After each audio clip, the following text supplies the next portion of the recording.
బండలింగాపూర్ మెట్పల్లికి 2 కిలోమీటర్ల దూరంలో గల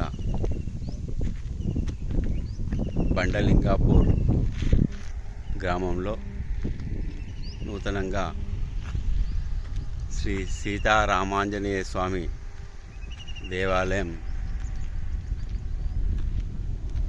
మిట్ట ప్రాంతంలో కన్స్ట్రక్షన్ చేశారు.